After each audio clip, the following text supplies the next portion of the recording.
تحياتي للجميع. اليوم راح أشرح عن منشار السحب الياباني اللي بسموه البولسو.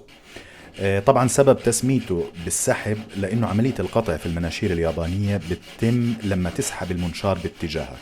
طبعا هذا على عكس المنشار الغربي المتعارف عليه أو اللي هو المنشار العادي اللي إحنا بنستخدمه، واللي عملية القطع فيه بتتم عن طريق الدفع، فبسموه بوش سو.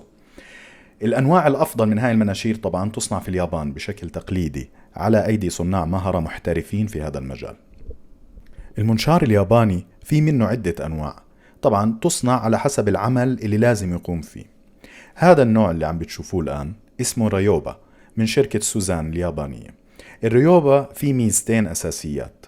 الأولى إنه ممكن استخدامه لقطع الخشب بشكل عرضي مثل ما انتم شايفين، والثانية إنه بشرح الخشب بشكل طولي. وعادة الجهة اللي بتكون مخصصة للقطع العرضي بتكون أسنان المنشار فيها أدق ولونها بيميل للأسود بسبب معالجتها بالحرارة لزيادة صلابتها، وبيكون نشرها ناعم وما بتحتاج تنظيف بعد النشر. العيب الأهم في منشار السحب الياباني إنه لا يمكن إعادة سنه في الورشة، بالتالي بعد ما يصير المنشار حافي مثل ما إحنا بنسميه عنا في الأردن، أو إنه يبطل يعني حاد، لازم تغير سلاح القطع في المنشار، على عكس المنشار الغربي اللي ممكن تقوم بإعادة سنه باستخدام مبرد أو باستخدام أدوات خاصة بهذا الموضوع. عملية تغيير سلاح المنشار عملية سهلة على حسب النوع اللي عندك. إذا كان ببرغي ممكن تفك البرغي هذا وبتركب سلاح منشار جديد بكل سهولة.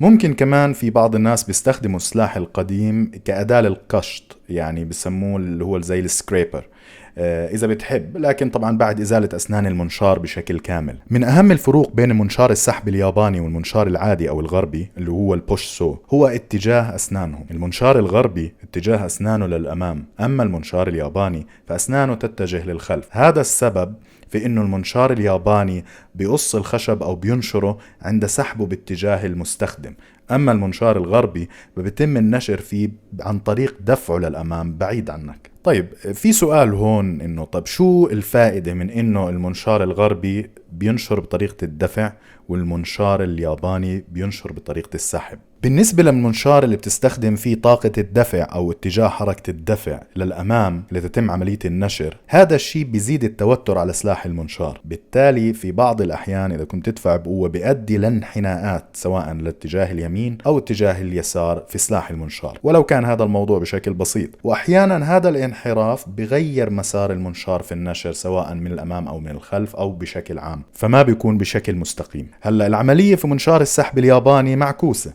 لأنه النشر بتم عن طريق سحب المنشار باتجاهك، بالتالي بضل سلاح المنشار مشدود ومستقيم دون انحناء بسبب قوة السحب على المنشار. طبعا هذا لا يعني انه منشار افضل من الاخر، هذا انت بتحدده حسب خبرتك والطريقة اللي بتحب انت تشتغل فيها بالمنشار او بتناسب طريقتك في العمل بشكل اكبر. هاي الحفة اللي بطرف المنشار العلوي تستخدم للعودة لمكان النشر اللي هو الكيرف. لو طلع المنشار وانت بتنشر من مكانه او لأي سبب انت توقفت واخرجت المنشار من مكانه، الآن لو تحاول ترجع المنشار من الجهة اللي فيها الأسنان راح يكون الموضوع صعب وممكن كمان تكسر الأسنان. لكن باستخدام هاي الحفة اللي ما فيها أي أسنان للمنشار بتصير العملية جدا سهلة مثل ما انتم شايفين بالفيديو. ايد المنشار الياباني مصنوعة من خشب طري، نوع من انواع السوفت وود، لكنها ملفوف عليها حبل من الرتان مثل الرتان المستخدم في الاثاث في البيوت. هذا الشيء مريح جدا للايد في الاستخدام، بالاضافة انه طول ايد المنشار نفسه بيسمح لك تستخدم ايديك الاثنين في عملية النشر للسحب بقوة اكبر اذا كان حجم القطعة اللي انت بتنشر فيها كبير. طبعا هذا على عكس المنشار الغربي اللي مقبضه بيسمح لايد واحدة فقط تنشر عند الاستخدام.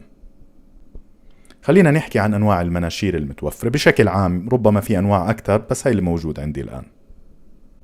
هذا منشار قطع عرضي من شركة سوزان اليابانية، مختص بالقطع العرضي أو المقطعي، له أسنان باتجاه واحد فقط من جهة واحدة، يعني من الجهة الثانية ما في له، ولا يمكن استخدامه للنشر الطولي بسبب إنه عدد الأسنان كبير بير انش او في الانش الواحد، وطبعا هذا ببطئ كتير عملية النشر.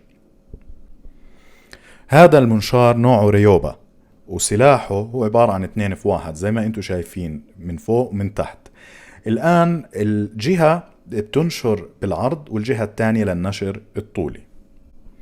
بالنسبة لهذا النوع من المناشير اليابانية، هلا هم بيحكوا الصانعين انه هذا ارفع منشار في العالم، يعني الاقل سماكة، فسماكة سلاحه حوالي 0.2 من المليمتر، واستخدامه الرئيسي هو في قص الدوف تيل، واسنانه طبعا ناعمة جدا مثل ما انتم شايفين. الكيرف اللي قطعه مثل سماكة الشعرة تقريبا او ربما اقل.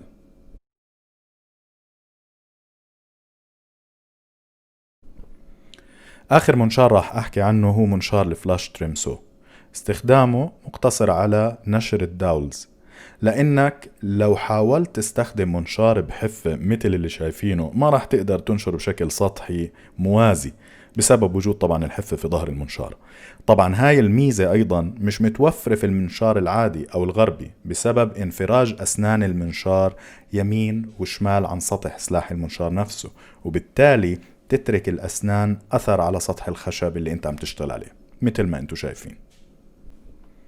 لكن بالنسبة لمنشار الريوبا أو منشار الفلاش تريمسو، التنين بيقدروا ينشروا بشكل موازي تماما لسطح الخشب بدون ترك أي أثر لعدم وجود انفراج في أسنان المنشار، لأنه أسنان المنشار كلياتها على نفس النسق. بالنهاية كل منشار سواء غربي أو ياباني أو غيره له مميزات وله عيوب مثل ما انتم شفتوا في الفيديو. أنا بالنسبة لي بستخدم النوعين، وأعتقد في كتير من الهواة مثلي. المقارنة هذه مش مشان أقارن أيهما أفضل، لأنه الموضوع راجع لكم بالنهاية، والمنشارين مستخدمين من قبل ناس محترفين وناس هواة، وبيعطوا نتائج ممتازة ودقيقة. يمكن المنشار الياباني يكون أسهل في الاستخدام، لكن إذا تعودت تستخدم أي منهم رح تطور مهاراتك وتقدر تصل لنتيجة ممتازة مع النوعين أو مع أي نوع منهم.